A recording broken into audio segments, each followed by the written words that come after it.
we remain steadfast in our commitment in delivering local news that matters, stories that inspire, enriching the lives of Filipinos in the Philippines and across the globe.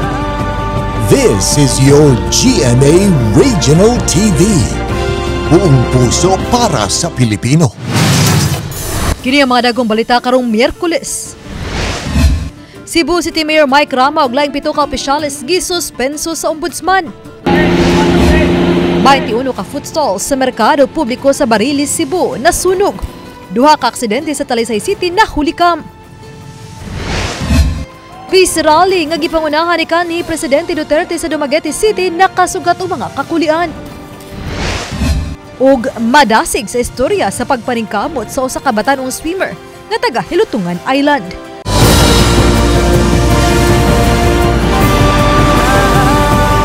Kini ang GMA Regional TV Balitang Disda. Maayong hapon, kini ang inyong GMA Regional TV Balitang Disda kang bugtong kasaligan.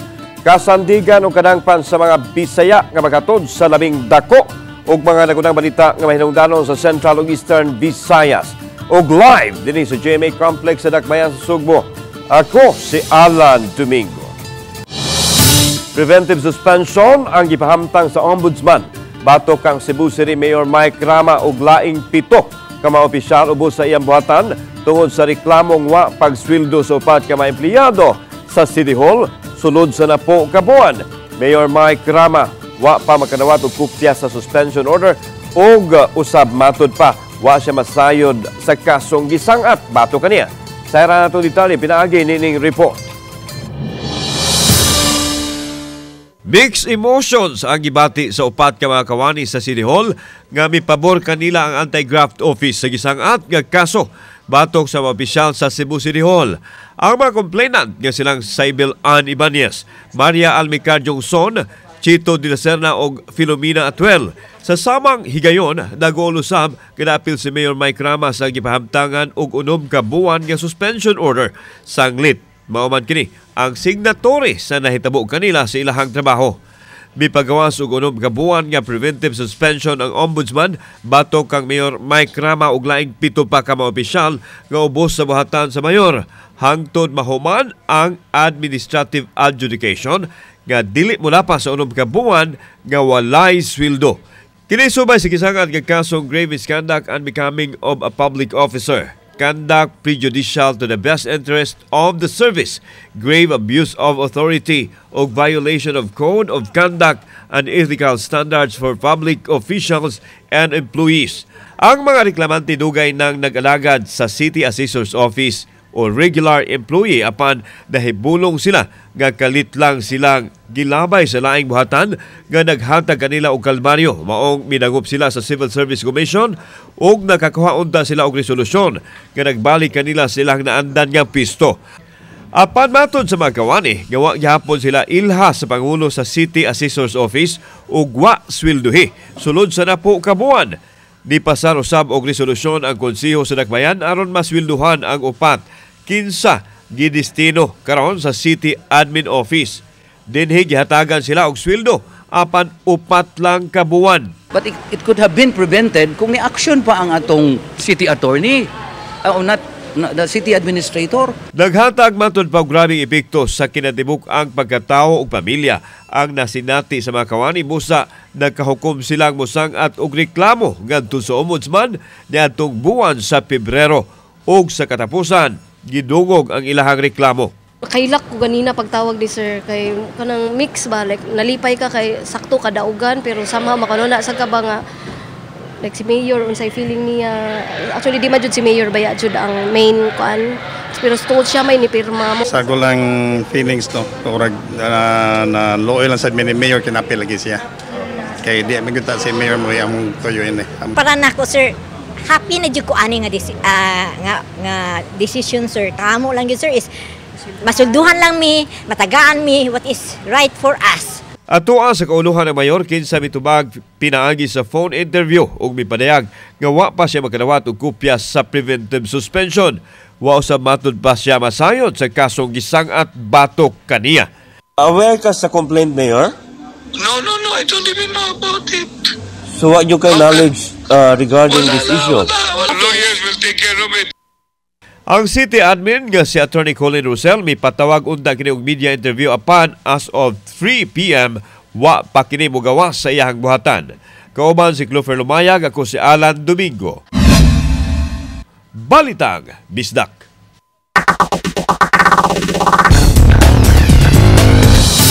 Sobling may pahimangno ang City of Talisay Traffic Operations and Development Authority konstituda sa mga driver nga doblihon ang pagmatngon aron kalikayan ang aksidente. Sama nining na Holy Camp. Ang detalye sa report ni Femari Domabok. Kining motorista nga nakuhaan sa CCTV nga palabang sa Cebu South Coastal Road padung sa Laray samtang gikasugat ini ang pa-left turn nga SUV nga padung sa dakbayan sa Sugbo nagkabangga. Parehong go signal ang anaa sa intersection sa Cebu South Coastal Road sa dakbayan sa Talisay. Kini nagitom nga motorista nga wala mosubay sa linya sa junction box nga milihay sa gikasugat og pa-left turn nga puwang SUV. Ang nabanggaan na hinuon sa itom nga SUV nga gikasugat niini.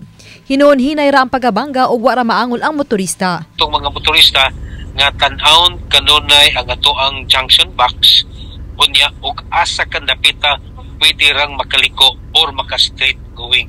So tan-aon ang linya sa atoang junction box. Samtang nadumbulan kining puting nga motor sa nagsunod nga van type multicab. Mihunong unta kining motorsiklo dihang naka-warning signal na ang traffic light apan ang nagsunod nga multicab misuway og beat the red light. Maayo hinuon nga wala ray grabing kadaot nga naangkon o gwara usab maunsa ang driver sa motorsiklo. Hinay sila sa pagminor hangtod nga mohunog gid sila sa intersection. So sama niya tong nahitabo dunay motor nga nadumbulan tungod kay wa makapalo sa distance unya wa sad makabantay dayon sa atong traffic light. Oban ni Cleofer Lumayag ug Rod Prado, Femari Dumabok. Balitang Bisdak. Kay nagsalig lang sa tubig uwan ang Punta Inganyo Elementary School or Elementary High School sa Dakbayan sa Lapu-Lapu. Usa sila sa labing apektado nining nasinati karon nga El Nino. Ato sayran ang labing uwahing kahimtang sa maong mga tunghaan. Pinagi sa live report ni Luan Merondina. Bye.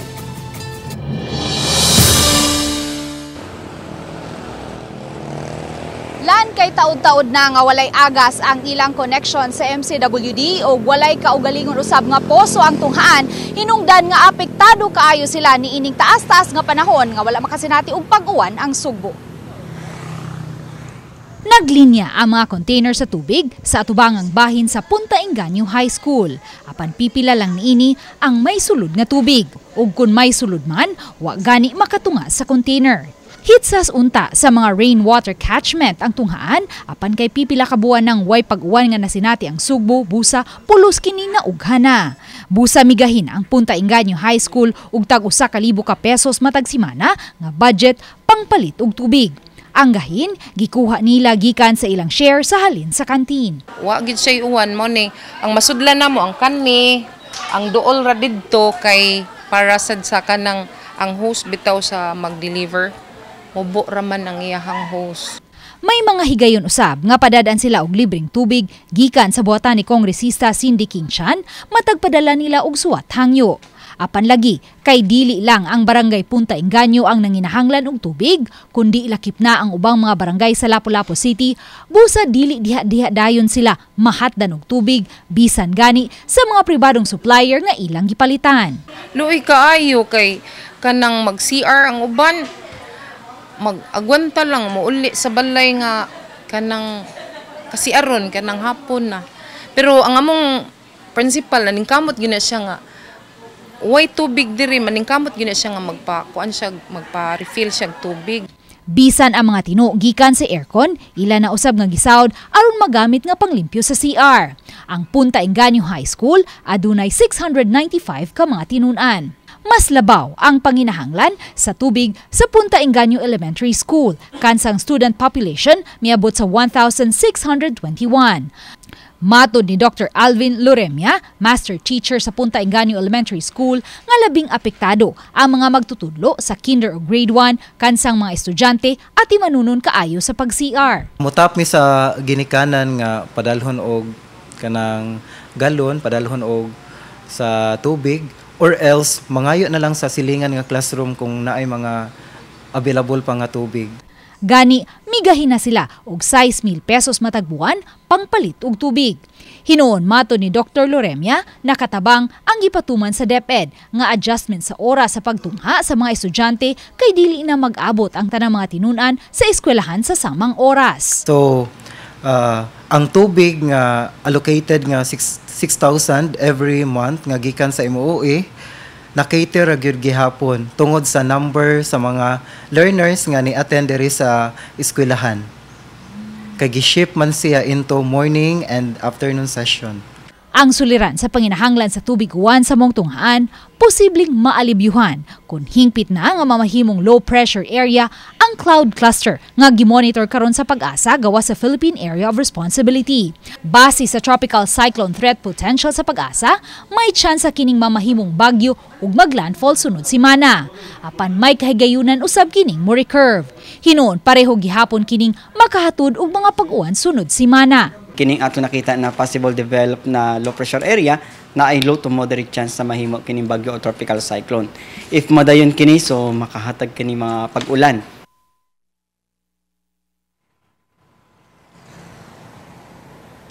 Lan matud sa Pag-asa, dili gihapon ang ngayang mo kumpiyansa tungod kay anaa pa gihapon ang El Nino phenomenon. Busa posible gihapon masinati ang taas nga heat index sa mosunod nga mga adlaw. Lan? Okay na, salamat Luan Merondina. Gipadaplin sa Land Transportation Franchising and Regulatory Board ang naggawas nga taho nga maabot sa 40 pesos ang umintos plitihan sa public transportation sa pagpatuman sa modernization program. Kini ang gipaniguro ni LTFRB7 Regional Director Eduardo Monte Alto Jr. Giulago sa opisyal nga usalang kini ka speculation sanglit. Wa kini basihan o gawas pa muagi kini sa proseso. Dili pahigan usab ang konsultasyon o panagtigom sa mga ahensya sa kagamhanan. Gihupay ni Monte Alto ang kabalaka sa publiko mahitungod sa huhongihong o miauhag nga dili mo tuo sa nagawas nga mga report kay way basihan. Wa usab magkanawat og petisyon ang LTFRB kabahin sa umintos plitihan. Akong ikasulti bahin atong palakaw nga mo increase o ingana kadako, wala to no, dili na tinuod, dili na mahitabo nga ingon anak kadako ang increase sa kuan lang murag usa ka pamilok no. Ang increases nato nagdepende sa fuel, dili ta ang increase nagdepende sa ilahang speculation.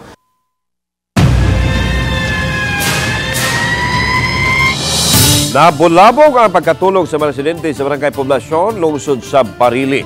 Puman na mga fruit stand nga haduol sa mga balay ang nasunog pasado alas 12. Kaninang kadaon, mato ni Barili Fire Investigator FO1 Kim Inyosa, ka 21 ka fruit stand ang nasunog ug naugdaw gyud.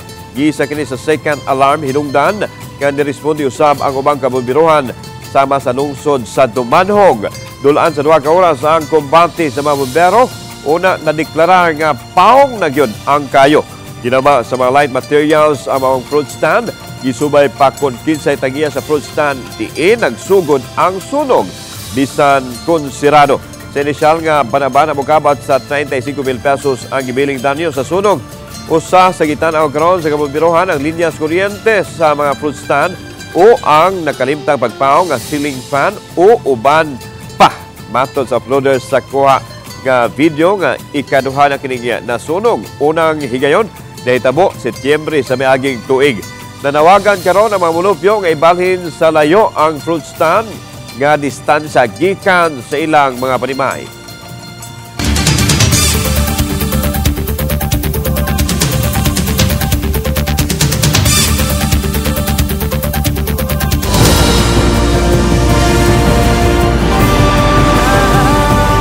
Kini ang GMA Regional TV Balitang Disda.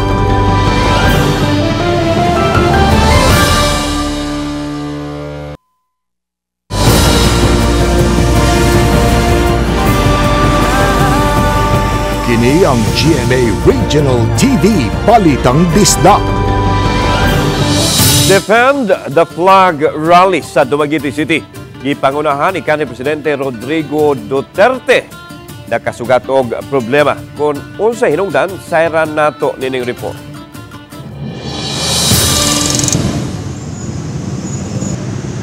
Ikaduha kahigayon na balhin ang venue sa Peace Rally. Unang gitakda ang rally sa Pantawan 3, Dumaguete City nga giaprubahan sa LGU. Apan mipagawas ang Office of the City Administrator o communication sa organizer nga nagpahibaw nga gikanselar ang rally permit.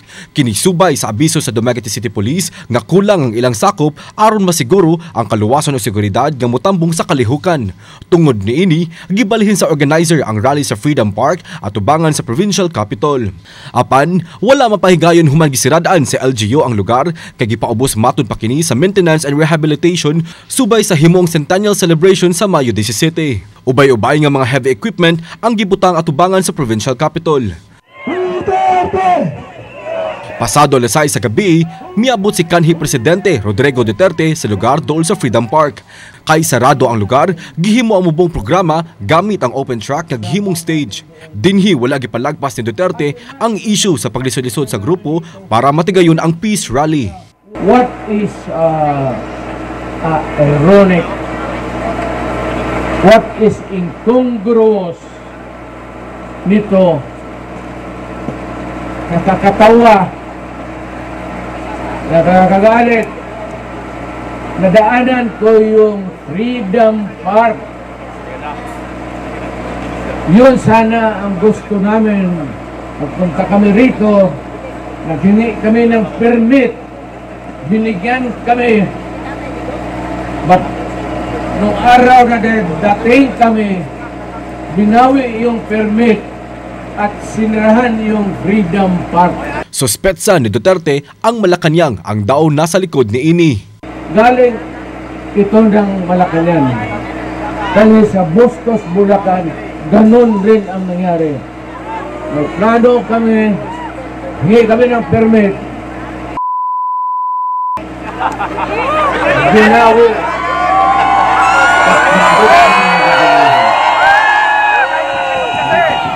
And to think na yung Freedom Park and any other park in the Philippines ang may-ari ang tao di national government at hindi ang state government. Pilipinas kong mahal, Human sa hamubong programa dool sa Freedom Park, mibalhin sa Quezon Park ang grupo kundi gipahigayon ang peace rally.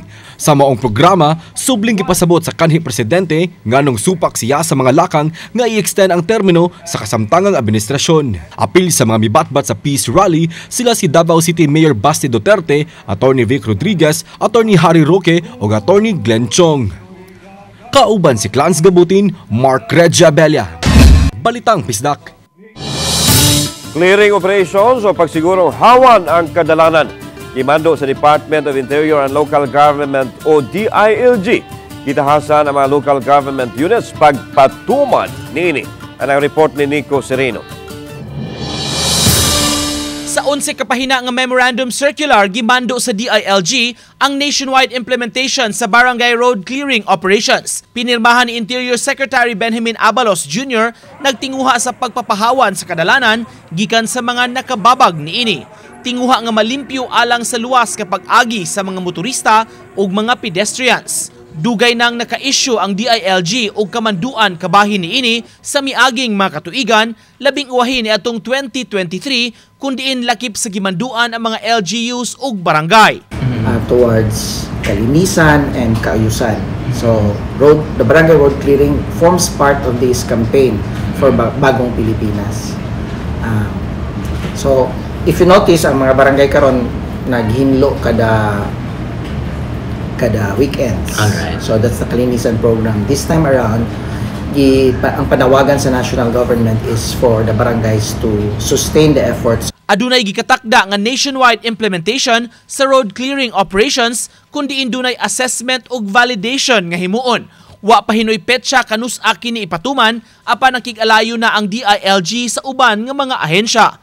Road clearing means dili road widening but the clearing of obstructions in our roads and sidewalks. So may examples ani illegal parking, mga illegal structures nga nang kawat sa sidewalk. Gipadayag usab sa mayor ang suporta sa pagpapahawan sa kadalanan. Ugot nga magkuyog ta sa mga programa kay kini nga programa para sa kayuhan sa Dakbayas Mandaue. Samtang susamang memo ang nadawat sa kagamhanan sa dakbayan sa Lapu-Lapu gikan sa DILG. Nangandam na ang syudad sa pagpahigayon sa simultaneous nationwide clearing operation nga langkuban sa kapulisan, CTMS, clearing team ug DILG. Unang rumbuhon sa clearing operation ang kadalanan sa Barangay Basak. Uban ni Rod Prado, Clans Gabutin, Nico Sireno. Balitang Bisdak. Usa ka pulis nga na-assign sa Regional Mobile Force Battalion dito sa lungsod sa Cebu nga ang patay kanadangas tambalanan human di dasmag ang gimanihong motorsiklo sa walang likod nga bahin sa nagkuno nga truck di karga sa barangay Poblasyon Sibunga kagabi. Matod sa investigador Sibunga Police Station nga sa ilang pagsusi why gipamutang nga early warning device diya sa luyong bahin sa truck ang biktima. Nagiingong posibleng gikan sa giabangang panimay ug padung unta sa kampo aron mo trabaho sa dihang nahitabo ang insidente. Ang lugar nga nahitaboan ang gihulagway nga ngit-ngit ug gamay lang ang daan hinungdan nga halos katunga sa usa ka lane padung sa Southern Cebu ang okupahan sa mga naghuno nga truck. Pasangil sa driver sa truck nga gitangtang na niya ang early warning device kay padung na siya mobiyahe ug igo ra siyang nakuha sa budget sa ilang opisina alang sa iyang biyahe. Ang driver sa truck na hinuon sa prisuhan o dagdang mag-atubang og kasong reckless imprudence resulting to homicide and damage to property. Anay tambag sa traffic investigators sa lungsod sa Sibunga. Kapoy ni sila sa biyahe, lagi og biyahe pero dili lang pud unta magpasagad og parking labi na ang lugar kanang medyo gamay ang ato ang karsada kay 2 lanes pa man gud atong karsada. Anya sa amuha pong kuan ma'am, sa amuha pong buhaton while magkandak mi og kaning roving ug maagian ni namo sila amo na lang pud ning pabalhinon or kuan lang nga safety ang ilang pag parking kanang dili kayo sa well lighted.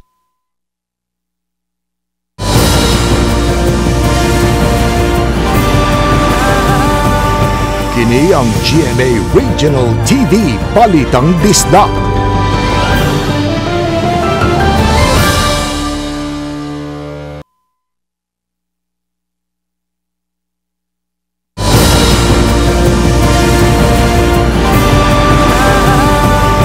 Kini ang GMA Regional TV Balitang Bisdak.